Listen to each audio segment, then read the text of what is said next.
Okay, so let's take a look then at Google, and then we'll take some questions on it. Just talk a little about the statistics here and what you're discovering on this. So Google is still the premier website when it comes to searching for real estate or searching for anything.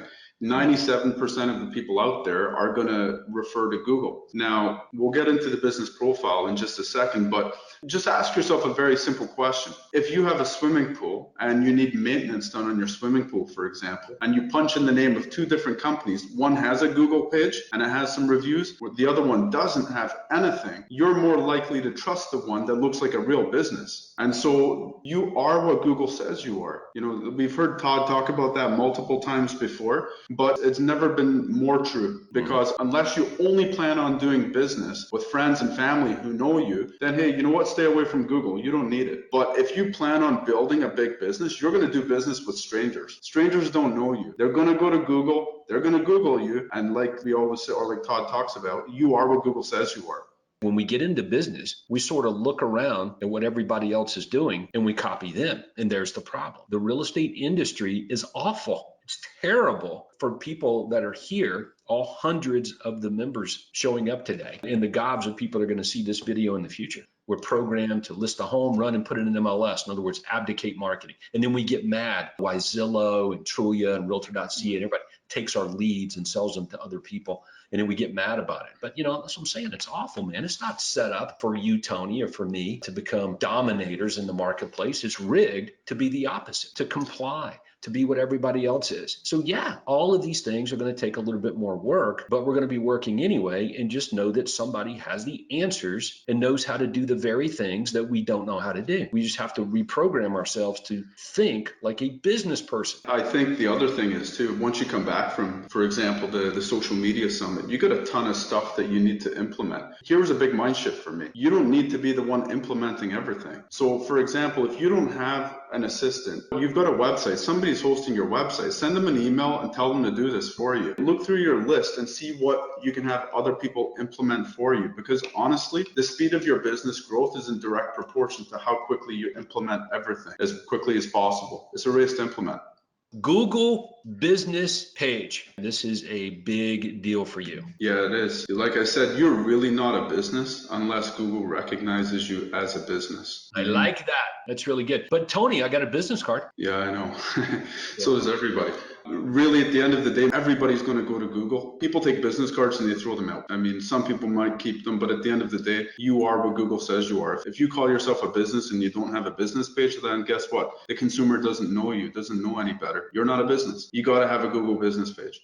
My favorite stuff are some of the things that you've done extra, like this message box. So if I click here to message you, how are you getting the message rather? It comes through as a text message. So even when I was doing the presentation on stage, I got off the stage, I looked at my phone and I had a bunch of text messages. So people were testing it. So it definitely works. Now, the image on your left there, that's the desktop version. The image on the right, what I've circled there is there's a message box. So whenever you go to Google from the Google app, so let me just see here, right there on the very bottom, Google, right? So when you go to the Google app there, so can't be Safari, can't be whatever. Whenever you go to the Google app and you type in your business name, then there is a button on the very right that says message. And from there, somebody can send you a direct message. Now, one of the questions that I had after I did the presentation was, they said, well, where does the text message go? Because the phone number that I have there is my office phone number. Well, on the back end of Google, when you're setting up your message alerts, you can have that text message go to whatever number you want. Right now, I have them coming to my cell phone, but it's not my cell phone that's displayed on the Google business page. A lot of people just text. Everybody's using mobiles. Absolutely gold nugget right there, dude. How much business can you get directly from your Google page just by getting all the dots connected here and getting this thing set up right? But you're right, you do have to have the Google app on your device. Yeah.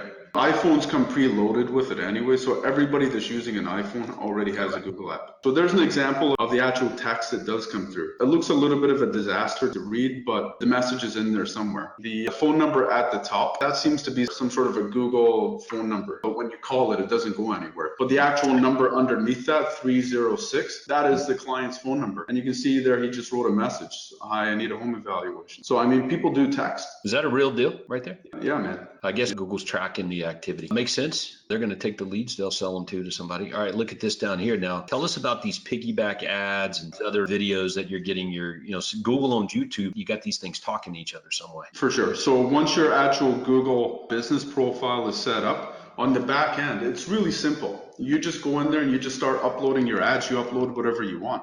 So sometimes we upload their editorials or classified. So Todd, if you click a couple more, you'll see a couple of there you go. So we put the classified ad right in there just because we are getting so many Google searches and Google hits on a daily basis. So, I mean, you can essentially put there whatever you want. And then the image at the bottom is the same video that we were running on Facebook that did really, really well. And we have that embedded now into our Google offers, I think it's called. Yeah, it just wouldn't fit on the page here. So right here, when I click and view all, that's where these ads, these extra piggyback ads are showing up. How do I get these extra ads and videos to show up here? So once you actually have your Google business profile set up, you just log in and it's super simple. There is something in the back end, I think it says offers, and you just click on offers and you can just put whatever you want in there. Images, videos, whatever you like. I'm glad you said that. Google, just like Facebook, they're trying to make it easy for us to use their platforms and systems. They want us to. They want more traffic and engagement on their platform, so they're not going to make it hard. So just like I asked you, even though you said it, and then I asked you again now, how do you get the videos there? Like, everyone just needs to know that, look, these companies make it super easy for us to figure it out.